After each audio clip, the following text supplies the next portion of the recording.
Hello students, जैसा कि आपको मालूम है कि मेरा नाम मसूद आलम है और आज हम जा रहे हैं जी अपने new topic new historicism, the theory of new historicism. पहले हमने बात की है स्ट्रक्चरलिज्म के ऊपर, फिर दूसरी हमने जो वीडियो अपलोड की थी वो थी पोस्ट स्ट्रक्चरलिज्म, और फिर हमने इन दोनों को कंपैरिजन किया था। तो आज हम जा रहे हैं न्यू हिस्टोरिसिज्म के ऊपर। तो न्यू हिस्टोरिसिज्म बेसिकली कौन सी थ्योरी है, इसके अंदर इसके कौन कौन से करैक्टरिस्टिक्स हैं। तो चलते हैं हम अपनी वीडियो की तरफ। मैं आपको अपनी स्लाइड के ऊपर लेके जाता हूं और आपको ये इसकी हिस्ट्री बताते हैं और ये आपके साथ शेयर करते हैं कि किस तरीके से ये न्यू हिस्टोरिसिज्म जो बेसिकली है ये किस तरीके से टेक्स्ट का एनालिसिस करती है, कि हमने टेक्स्ट का एनालिसिस कैसे करना है। जी, इस तरफ जाने से पहले नेक्स्ट स्लाइड पे ये यहाँ पे एक लफ्ज़ लिखा हुआ है मिचेल फोको। अब आपने इसको पढ़ना है, मिचेल फोको। जी, चलते हैं new historicism. New historicism is an abstract hypothesis dependent on the possibility that writing should be considered and interpreted inside the setting of both the historical background of the writer and the historical background of the critic। अब ये दो चीज़ें हैं, ये आप ज़रा थोड़ा सा गौर कीजिएगा कि the setting of both the historical background of the writer। अच्छा, अगर हम इसके ऊपर थोड़ा सा गौर करें कि जो राइटर है यानी जो टेक्स्ट है, अगर आप किसी भी टेक्स्ट को, कंटेंट को पढ़ रहे हैं, रिटन मटेरियल आपके सामने है और आपके ने उसका मीनिंग डिड्यूस करना है, मीनिंग आपने उसका निकालना है, तो आप क्या देखेंगे। जो एक हमारे पास ओल्ड हिस्टोरिसिज्म है और फिर न्यू हिस्टोरिसिज्म है। तो अगर हम ओल्ड हिस्टोरिसिज्म को मैं आपको थोड़ा सा उस तरफ लेके जाऊं तो वो कहते हैं कि जो टेक्स्ट की मीनिंग अगर आपने देखने हैं तो आपने ये देखना है कि राइटर जिस एरा के अंदर, जिस दौर के अंदर लिख रहा है वो दौर कैसा था, उसका हिस्टोरिकल बैकग्राउंड कैसा था, वहाँ उस वक्त कौन सा हिस्टोरिकल इवेंट्स चल रहे थे, उसके अंदर जो पॉलिटिकल सिनेरियो था वो कैसा था, वहाँ जिस इलाके में वो लिख रहा था उसका माहौल कैसा था। तो ये सारी चीज़ें वो कहते हैं कि राइटर के ऊपर इन्फ्लुएंस करती हैं। तो अगर आपने मीनिंग्स किसी भी टेक्स्ट को देखना है तो आपने हिस्टोरिकल बैकग्राउंड उस राइटर का लेना पड़ेगा, और जिस बैकग्राउंड के अंदर वो राइटर लिख रहा था डेफिनेटली वो कहते हैं कि उस बैकग्राउंड का, हिस्टोरिकल बैकग्राउंड का राइटर के ऊपर इन्फ्लुएंस होगा, और उस इन्फ्लुएंस के under that influence he will be writing certain text. ये था ओल्ड हिस्टोरिसिज्म, यानी कि जो ओल्ड हिस्टोरिसिज्म के जो पायनियर्स थे वो ये सोचते थे। लेकिन जो न्यू हिस्टोरिसिज्म वाले लोग आए हैं उन्होंने क्या कहा, उन्होंने ये दूसरी बात की है।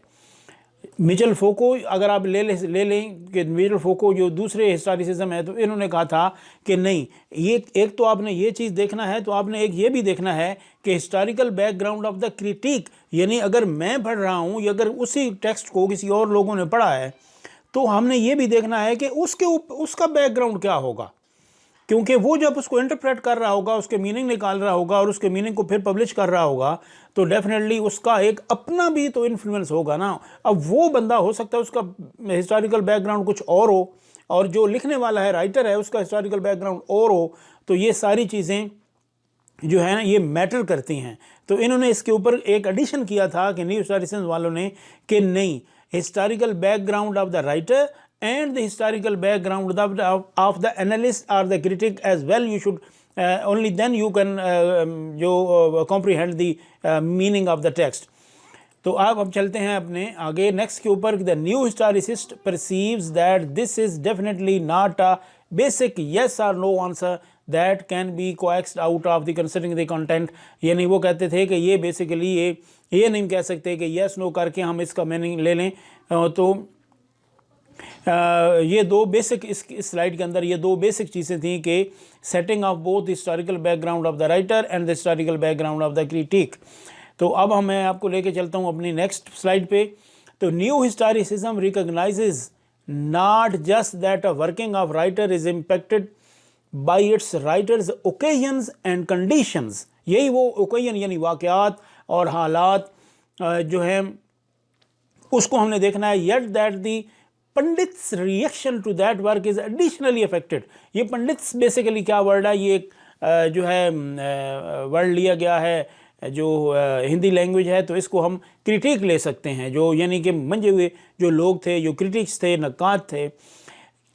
Pandits reaction to that work यानी उन लोगों का जो क्रिटिक्स थे, जो इसके मायने निकालने वाले थे, उनका उसके ऊपर रिएक्शन कैसा था, उनके ओकेजन्स का और उनकी कंडीशंस को भी मद्देनज़र रखना है।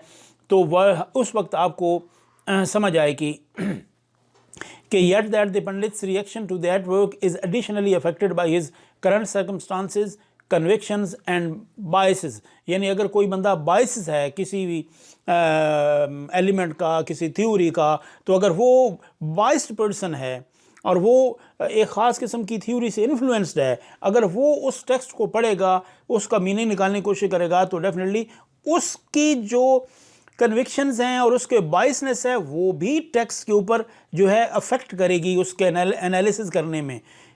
यानी if you just ask me to read between the lines and if I am a person and I am going to just deduce the meaning of that text, तो मेरे मीनिंग्स किस चीज़ पे इन्हिसार करेंगे कि मेरा माहौल, मैंने अपनी ज़िंदगी में कौन सा माहौल देखा है, या मैं इस वक्त कौन से माहौल में रह रहा हूँ, या इस वक्त मेरी कंडीशन क्या है, मेरी साइकोलॉजिकल कंडीशन इस वक्त क्या है, मेरा मूड कैसा है, मेरा पॉलिटिकल जिस सिनेरियो में रह रहा हूँ वो कौन सा है, वो कैसा है। तो वो कहते हैं कि ये जो चीज़ें हैं सारी मेरे ऊपर इफेक्ट करेंगी। लेकिन अगर मेरे बाद आने वाले कोई अगर मेरे बाद आने वाले कोई लोग किसी टेक्स्ट को पढ़ेंगे, तो डेफिनेटली उनका एक अपना सिनेरियो होगा, उनकी अपनी थ्योरीज होंगी, वो इन्फ्लुएंस होंगे अपनी थ्योरी से, मे भी उनकी वो बाइसनेस होगी तो वो बाइसनेस कुछ और होगी, तो वो करंट जो सर्कमस्टांसेस उनके कुछ और होंगे, तो वो उसका टेक्स्ट कुछ और निकालेंगे। उम्मीद है आपको इसकी समझ आ रही होगी।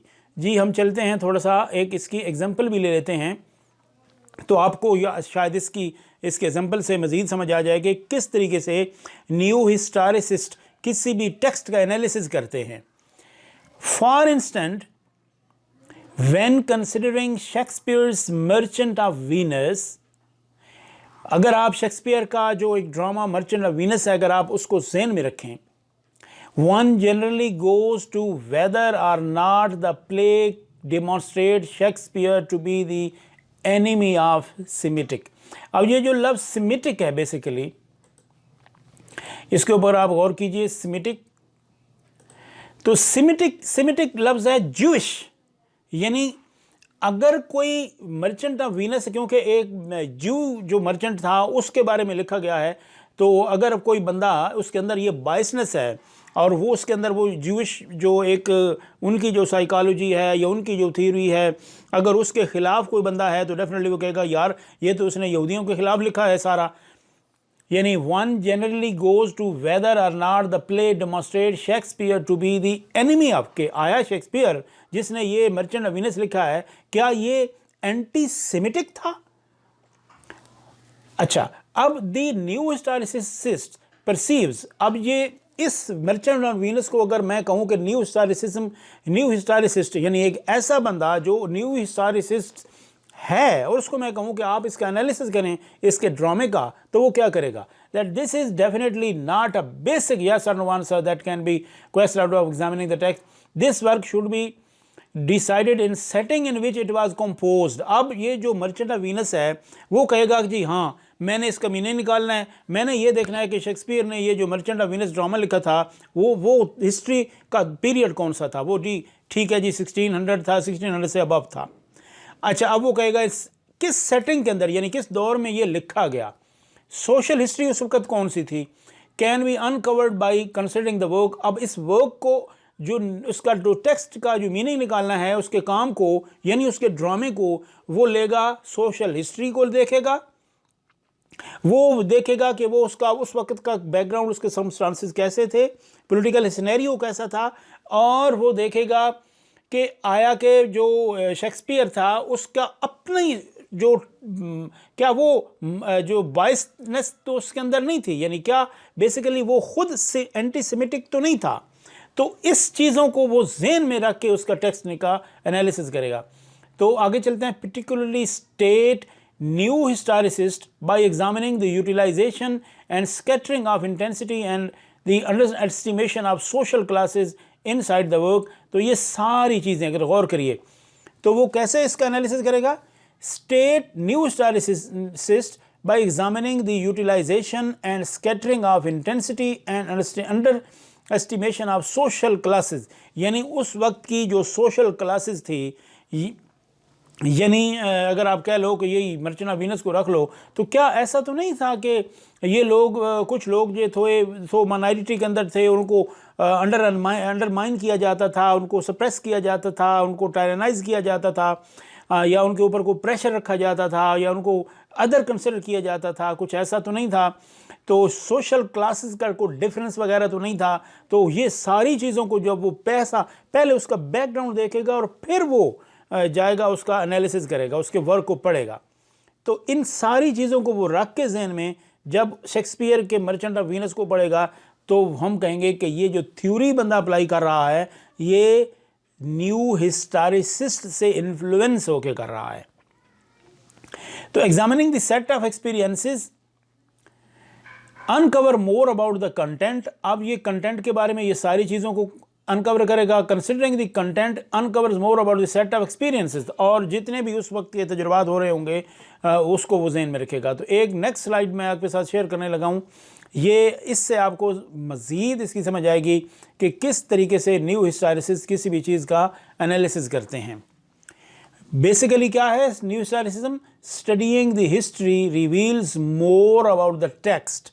अब ज़रा थोड़ा सा देखिए कि studying the history reveals more about the text, यानी अगर आपने हिस्ट्री को देखना है, अगर आपने हिस्ट्री स्टडी करनी है तो हिस्ट्री आपको जो टेक्स्ट के थ्रू ही हिस्ट्री आप लेंगे ना, यानी आपने कोई भी हिस्ट्री, कोई भी टेक्स्ट आपके सामने है और आप हिस्ट्री पढ़ना चाहते हैं, हिस्ट्री का मुताला करना चाहते हैं, तो वो हिस्ट्री पहले तो आप जब भी उसको उसकी जो लैंग्वेज पढ़ेंगे, जो लैंग्वेज आपको हिस्ट्री दे रही है, आप उस लैंग्वेज से आशना हो जाएंगे। आपको उस लैंग्वेज के बारे में पहले इल्म होगा कि ये लैंग्वेज किस तरीके से लिखी गई है, इसके वर्ड्स किस तरीके से कंपाइल किए गए हैं, और जो है इसके अब वो यानी उस टेक्स्ट के बारे में आपको इल्म होगा। नेक्स्ट क्या है जी, studying the text reveals more about the history. दूसरी तौर पे क्या है कि आप जब हिस्ट्री यानी आप टेक्स्ट को पढ़ते हो, यानी टेक्स्ट को फोकस करके पढ़ते हो तो आपको हिस्ट्री का पता चलता है। जब आप हिस्ट्री को फोकस करके पढ़ते हो कि मैंने हिस्ट्री मुताला करना है तो आपको साथ साथ टेक्स्ट का भी पता चलता है। ये सारी चीज़ें साइमल्टेनियसली एक चीज़ साथ साथ चलती हैं।